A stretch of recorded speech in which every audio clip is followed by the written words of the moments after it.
29 اردیبهشت ماه جلالی و 30 شب 30 سعدی.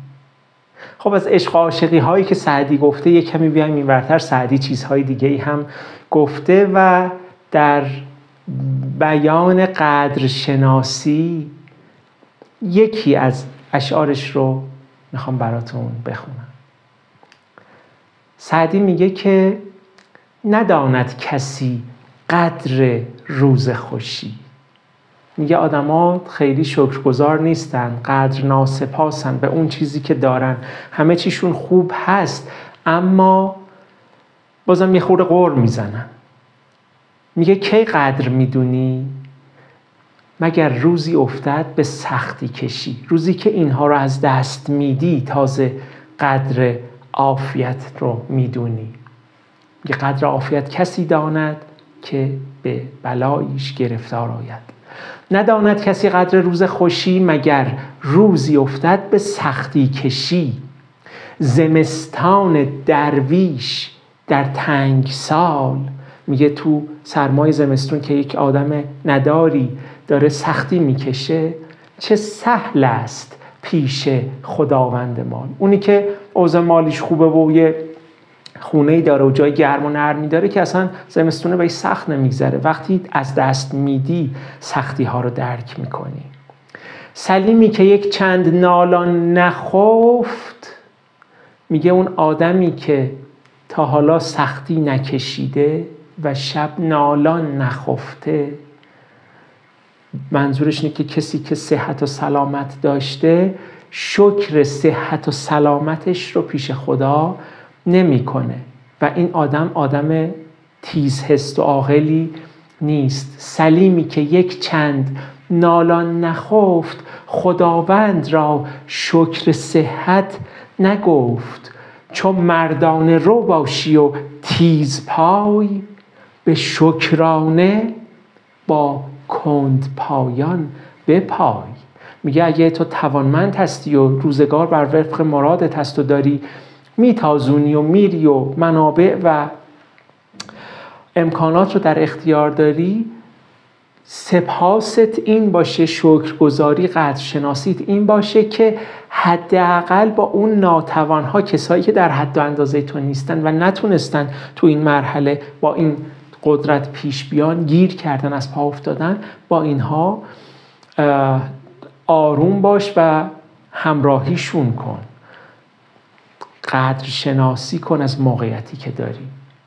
این در علم اقتصاد هم هست، در آیات و احادیث و بالا عقل و منطق و همه اینا هم هست که شما از دستاوردهای خودتون چیزی به جامعه باید ببخشید، از توانی که دارید، از کاری که کردید. حالا هر مکتب یک چیزی برای خودش میگه. یکی خمس رو میگه که 1/20 هست، یکی عشر رو میگه که 1/10 هست و 10%، 20%، 5% بر حسب توان و اینها میگن که این شکرگزاری رو انجام بدید و به هر حال خیرتون به بقیه هم برسه. این شکری هست که ما میتونیم استفاده کنیم و شکرگزاری عملی هست. هی بگیم خدای شکرت خدای شکرت جوابگو نیست، یک قدم عملی باید برداشت. میگه که به پیر کهن بر ببخشد جوان، توانا کند رحم بر ناتوان. بر اینجا حاصل هست. میگه به اون پیر سال خورده که دیگه توان کار نداره، جوان باید یک ماحصلی از کار کردش رو ببخشه. بخشش هست اینجا، به شکرانه. به پیر کهن بر ببخشد جوان، توانا کند رحم بر ناتوان. چه دانند جیهونیان قدر آب. اونایی که کنار رود جیهون دارن زندگی میکنن که قدر آب رو درک نمی کنن، چون همیشه منابع رو داشتن. ز واماندگان پرس در آفتاب. اونایی که زیر آفتاب کویر گیر کردن، یه قطره آب ندارن، اونها یک قطره آب رو درک میکنن. عرب را که در دجله باشد قعود، چه غم دارد از تشنگان زرود. میگه عرب که کنار دجله میره، حالا وای میسه یا حالا هر کاری میکنه، چه اصلا فکرش درگیر اون تشنه های شهر زرود توی راه مکه، تو اون بیابون و اینها اصلا نیستش.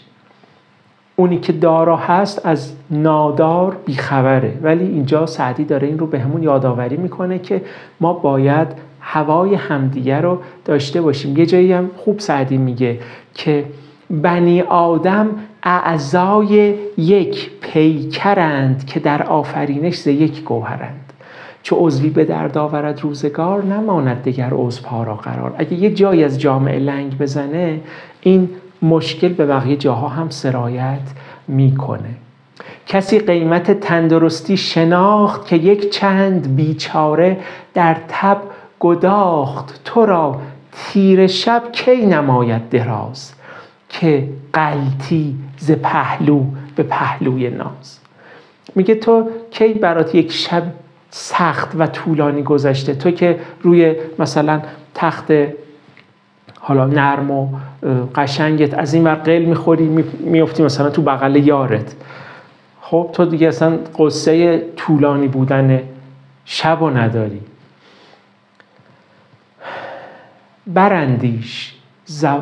برندیش از افتان و خیزان تب که رنجور داند درازی شب. میگه از اون روزهای سختی از الان به فکر باش که یه همچین چیزهایی ممکنه که سر راهت قرار بگیره و اونی که درد کشیده میدونه که این شرایط چقدر داره سخت میگذره. در واقع میگه الان قدر شناسی کنید، سپاسگزاری کنید برای ساختن الان و آینده بهترتون. به بانگ دهل خواجه بیدار گشت. آقای خونه، اون بچه پولداره، اونی که اوضاعش خوبه، به بانگ دهل خواجه بیدار گشت. صبح خلاصه با زنگ ساعت و موبایل به سختی از جا بلند میشه که وای باید باز پاشم و اینا. چه داند شب پاسبان چون گذشت. چه جوری میدونه این که تو خواب ناز بوده که به اون آدمی که شب تا صبح رو داشته تلاش میکرده چقدر سخت گذشته. شاد و سلامت باشید تا غزلی دیگر.